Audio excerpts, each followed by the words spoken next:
Mom, what's that over there? When I came back from my parents' house with my daughter, we found piles of trash bags in front of the door. As we got closer, I saw that the bags were filled with my daughter's and my things, packed carelessly like garbage. I was confused and said, "What's going on? Why is this happening?" My daughter cried as she pulled out her favorite stuffed animal from one of the bags and hugged it tightly. Annoyed, I walked toward the door, but I realized the locks had been changed while we were gone. It was clear my mother-in-law and sister-in-law were behind this. I rang the doorbell and knocked several times, but no one answered.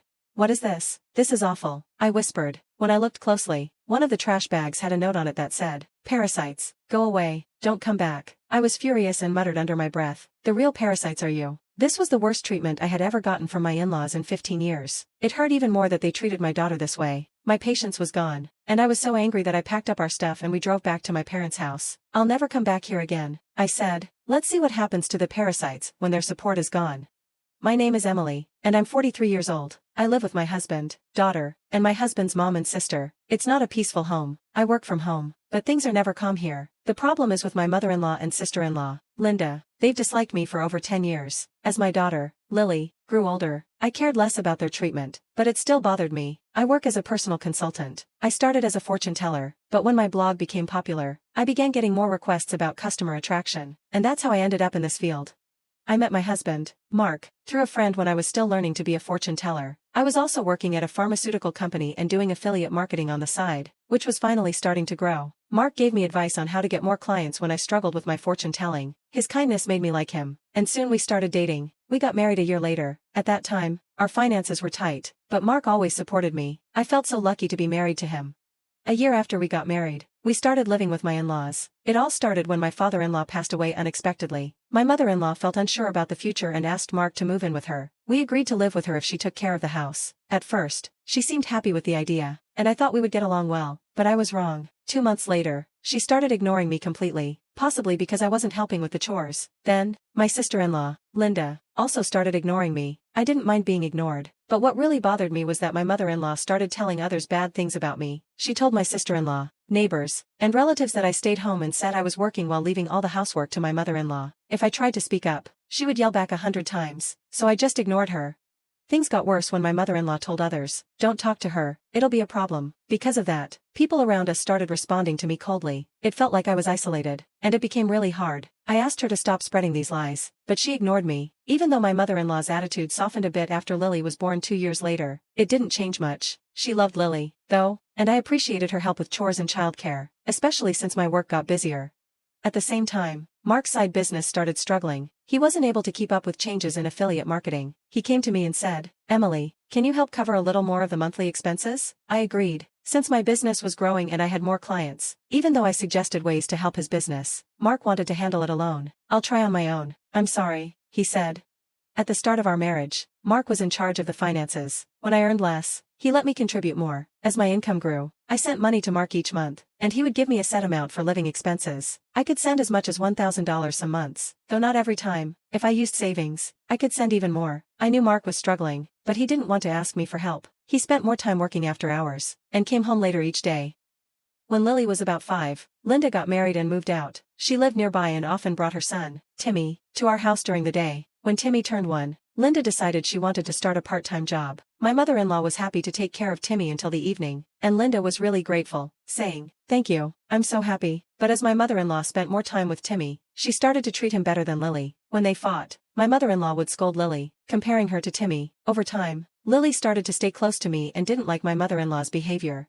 I spoke up and said, "Talk to your mom. Timmy and Lily are both her grandchildren, and she should treat them the same." Lily's already a big sister in elementary school, but my mother-in-law's focus shifted, and she came to me saying, "The company's having some problems right now, and we might not get bonuses. Could you help out more?" I told her, "I'm already contributing $2,000 a month. Isn't that enough?" "Yeah, I'm embarrassed to say, but my salary has gone down, and the side business isn't doing well. Don't hide things from me. We should be supporting each other. I'm really ashamed." "Thank you." Over time, the amount I contributed increased, and soon I was sending $4,000 a month to Mark. I didn't want to hurt his pride, so I let him continue handling the finances. When Lily was in 6th grade, Linda came back with Timmy. I found out she'd gotten divorced, though I didn't know all the details. By this point, Lily was old enough to help with chores, so we divided them up. Being ignored by my mother-in-law and Linda still continued, but it didn't bother me as much. It was unfortunate that I couldn't give Lily her own room when she started middle school because Linda's return meant we didn't have enough space.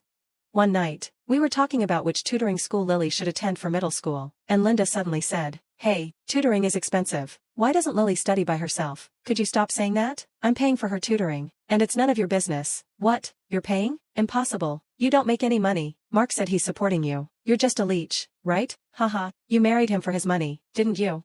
"Exactly. Mark told me not to say anything about Sarah, but that's just shameless." My mind was spinning. What does that mean? What's Mark been telling them? Mark is the one paying for this house. It's time to end this parasite lifestyle. I feel bad for Lily, but if we pay for her tutoring, we won't have enough for my compensation. Not enough? Are you saying we're paying for your compensation, Linda? Mark said he would pay for it. You should spend your money on Timmy. I started realizing the lies and felt my anger building. Mark had always managed our household money, and my mother-in-law took care of the chores and childcare until Lily grew up. I thought they knew that I was also contributing to the household, but now it seemed like Mark was covering everything, including Linda's supposed compensation. Be quiet. It's natural for a family to support each other. You're the outsider here, not related by blood, and yet you act like you have a right to live here. It really makes me mad. I contribute money too. Don't talk back. What you contribute barely covers your own food. You barely make any money, and yet you're so arrogant. I was shaking with anger. I saw Lily on the side, looking like she might cry. I knew Mark had a lot of pride, but I never thought it was this bad. At first, Mark covered everything, but now my income was helping us live. I needed to talk to Mark properly. Around midnight, Mark came home drunk and seemed cheerful. "Can we talk? I didn't know you weren't getting any money from your mom or Linda. They said you're covering all the expenses of this house." "About that, sorry. It's a matter of pride for me, you know? When we started living together, I paid for everything. There never seemed like a right moment to tell you we're also paying. And in front of the family, let me be the eldest son, okay?" Mark said this with a light tone, almost like a joke. "Oh, by the way, I'm going to a seminar this Saturday. I'll be gone for a week. Take care." "A seminar? Why?" "A friend invited me to one in Conan. I'm doing a side business. I'm going to make it a success, so cheer for me." "Emma, well, I'm off to sleep. See you tomorrow." Mark laid down on the mat, feeling cheerful, and quickly fell asleep, but my anger wouldn't go away. Recently, with Mark coming home late, we hadn't talked much, and I had no idea about any of this. I thought he was just joking while drunk, but when the weekend came, Mark really left with a large suitcase. While Mark was away, I had the freedom to use the car, so I decided to take Lily back to my parents' house. The next day, something shocking happened. "Mom, what's that?" When Lily and I returned from my parents' house, we saw piles of trash bags in front of the entrance. Upon a closer look, these bags contained all of our belongings, thrown together carelessly like actual trash. "What is this? Why is this happening? I don't understand." Lily, crying, pulled out her favorite stuffed animal from one of the bags and hugged it. Furious, I walked toward the entrance. The locks have changed. It seemed like the locks had been replaced while we were out. It must have been my mother-in-law and sister-in-law, Linda. I rang the doorbell and knocked, but no one answered. What is this? This is terrible. Upon closer inspection, I saw a note inside one of the trash bags that said, "Parasites, disappear, never come back." A wave of anger surged inside me. The real parasites are you.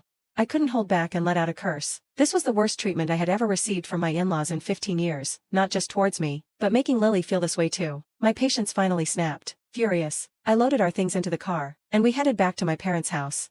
I'm never going back to that house again. I can't wait to see what happens when the parasites no longer have a host. When we got back to my parents' house, they were shocked. I hadn't told them about the way my in-laws had been ignoring me, the financial problems, or especially how they treated Lily, not wanting to worry them. My parents said, "There's no need to go back to that house. You should demand compensation from them." They were angry and upset, telling me to stay with them. My mom said, "You really had a tough time," and I couldn't help but cry. I had been doing my best all these years. Enough was enough. I finally decided to face my feelings. While staying at my parents' house, I reached out to a friend who had introduced me to Mark. She was connected to some of Mark's side business friends. "How are you doing? I wanted to ask you something. Do you know if Mark's friends are at that entrepreneur seminar in Conan?" I was invited but didn't go. Mark didn't go, did he? Yeah, that's right. By the way, I heard Mark quit his job and is now managing a business with his wife. You two must be close. Yes, that's right. I replied casually and hung up. Right after, I called Mark's company. What my friend had said was true. To my surprise, Mark had quit his job 2 years ago. This meant I had been covering nearly all of the living expenses for my in-laws for the past 2 years. Looking back, I suddenly felt empty. A week later, I got a casual message from Mark saying he was back in the US. After ignoring him for a while, I stopped hearing from him completely. He must have heard what happened back home. Expecting him to contact me again, I hired a detective to look into him. The investigation showed that Mark, dressed in a suit in the mornings, spent his afternoons gambling and his evenings at a woman's house. I also asked the detective to look into his possible infidelity. 3 weeks later, Mark called me. It was probably close to payday at his old company, and he seemed to be in a panic. Emma, I'm sorry I didn't contact you earlier. I'm sorry for what my family did. I heard they kicked you out, and I've been thinking, why did it come to this? Really? Did you tell the truth to your mom and Linda? Mark quickly changed the subject and said something unbelievable. Let's leave this house and move into a new one. Just the three of us. I'll cut ties with anyone who disrespects you. Emma, I'm ready to cut off my mom and Linda, so please come back. Are you really cutting ties with your mom and Linda? Was Mark planning to just toss them aside after making them depend on him for so long? I was disappointed by his self-centered actions, so I told him, I'll come back for now, so leave the door unlocked. Mark seemed relieved at my message. A few days later, I returned to my in-laws' house with Lily. Mark, his mom, and Linda were there, but Ricky wasn't around. I was glad he didn't have to witness the ugly scene between the adults.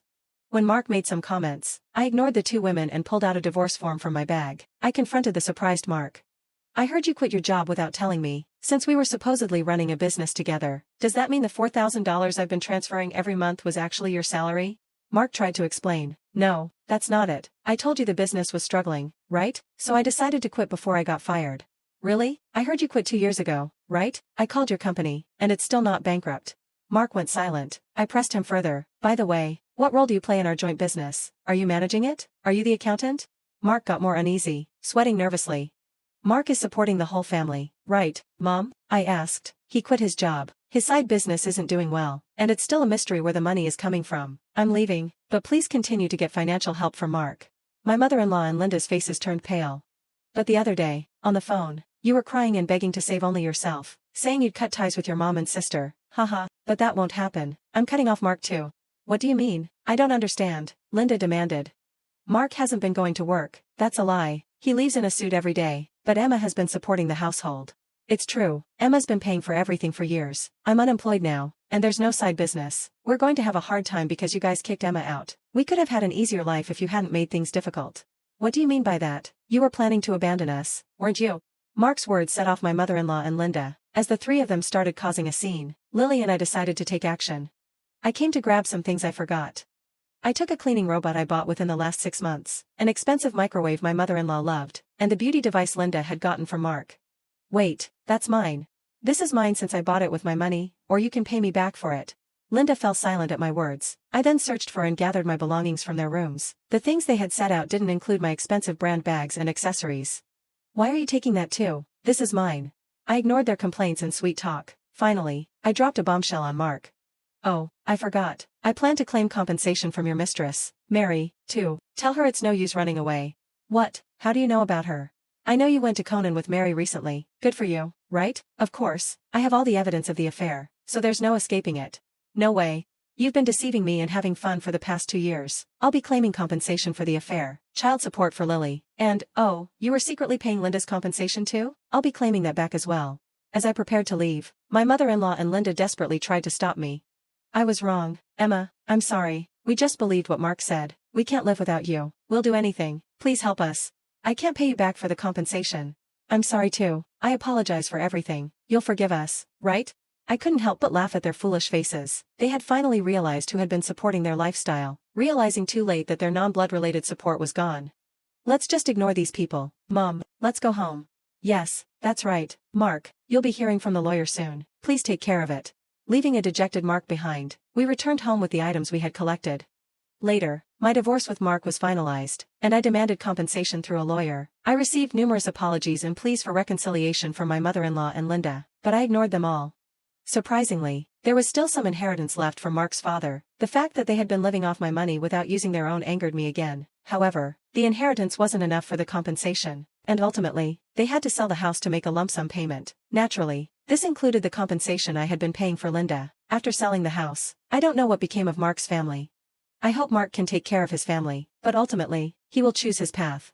I also claimed compensation from Mark's mistress, which led to an unexpected revelation. Through the lawyer, I informed her that Mark was unemployed and I had been supporting the family. Mark had deceived her, claiming he was an entrepreneur with a successful business. In the end, they broke up after an argument. Lily and I moved to an apartment, and I was able to give her the room she had longed for. I don't think my 15 years were wasted, but sometimes I wonder if I should have made a decision when I started being ignored. Now, I feel happy that my home is a peaceful place,